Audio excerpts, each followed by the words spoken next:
Hello friends! Today I am using this Wagh Bakri tea from my local Indian shop, and I am going to make some delicious homemade chai from scratch. It's so easy to do. It's so much fun. What I do is I put the Wagh Bakri loose leaf tea in here, and it doesn't look like a lot, but it will get dark. I put 2 of these. I guess I should have put more. You know what? Let me put more. These are not tablespoons. I don't know what these are, to be honest. So I'm going to add 2 more of these. I think these are like probably teaspoons. That looks better right there.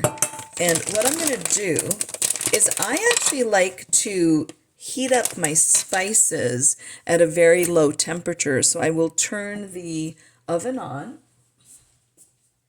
And then what I'm going to do is use my mortar and pestle, the mortar part, and I'm going to crush the cardamom pods.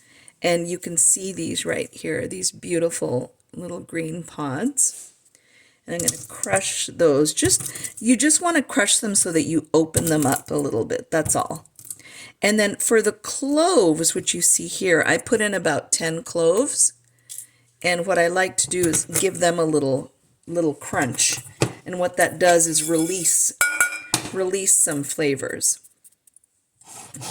So I'm going to slowly let this kind of heat up just a touch, and then what I did is I already in my kettle, which I'm going to pour, I already boiled water, and I like to pre-boil the water. Since I already have a kettle and it's really easy to do so. I have the Chefman, which is really awesome. And the reason I like to pre-boil the water is because I'm putting nicely boiled water into the tea. I'm not boiling tap water with the tea, so I'm boiling it first. So now what I'm going to do is go ahead and add this boiled water. And that looks about right. I have this special, beautiful, actually, I can't remember what the brand name is, but this is actually from India. I bought it at the Indian store. And it's a special pot specifically for making tea. You may not be able to see, but there's a lip here, a tiny lip with a serving spout. So this is a traditional tea making pot that I bought at my local Indian store in Hercules. So anyway, I poured in the boiling water. Now I'm going to actually let this come to a boil, and I'm going to add in my milk. So let me go ahead and grab that, and I'll be right back. Okay, folks, my water is starting to come to a little bit of a boil. And I'm going to give it a little stir, and as you can see, the color of the tea is just gorgeous. It is that beautiful kind of a dark red tea. Dark red color.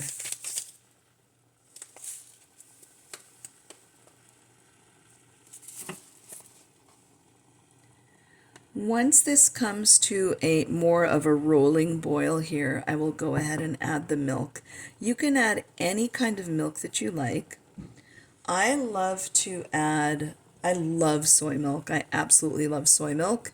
It is so delicious and creamy.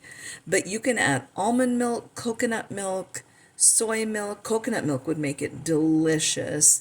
You can also find you can also use sweetened condensed milk, which is kind of, for some chai, that is a traditional way to make it. You can also use evaporated milk, which is another way to make it. And I actually, when I can find it, I use the plant-based version of the sweetened condensed milk. So as you can see, it's coming to a boil here. What I'm going to do, since I don't use honey, I'm going to go ahead and make this yummy and sweet with a little bit of agave syrup. And just about that much. That's like, I don't know, 2 tablespoons. But for a whole family of 4 serving, that's totally fine. That's like a teaspoon each. And agave syrup is amazing. It has a low glycemic index, I think. And so it, when it goes into your bloodstream, it goes in at a very slower intervals than regular sugar. So now this has come to a beautiful rolling boil. I'm actually going to turn the heat down now because I want it to get back to a simmer. And I'm going to add in my soy milk until I like, oh, hold on 1 second. I'm going to add in my soy milk until I like the color. And that's basically how I make homemade chai. And that color looks really good right there. I love this kind of creamy color. When I serve it, I will use a little sieve. Let me show you.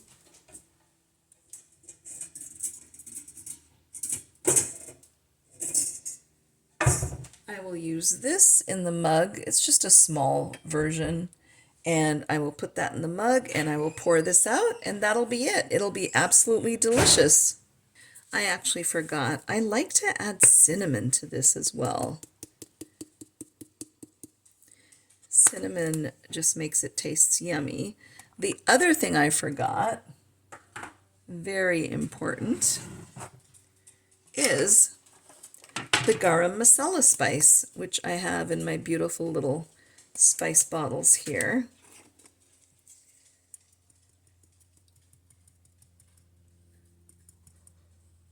And I don't measure anything. I have a bad habit of not measuring. That's how I grew up. My mom did not measure anything when she was cooking way back when. And that's kind of how I do it. It's just intuitive and it's also fun. But anyway, that's it. I'm going to pour this into a beautiful cup for my daughter. This will be her morning drink, first thing she has when she wakes up today. And I love having a nice cream tea or a hot tea in the morning. And I'm going to add a little more of this soy milk, and I'm going to bring it back up to a very soft boil before I serve it. But that just looks so wonderful. And I will show you what it looks like poured into a mug. But I do want it to meld. I want the flavors to meld. So it's going to be sitting here simmering for a little minute. And let me grab where did I put the lid? Hold on 1 second.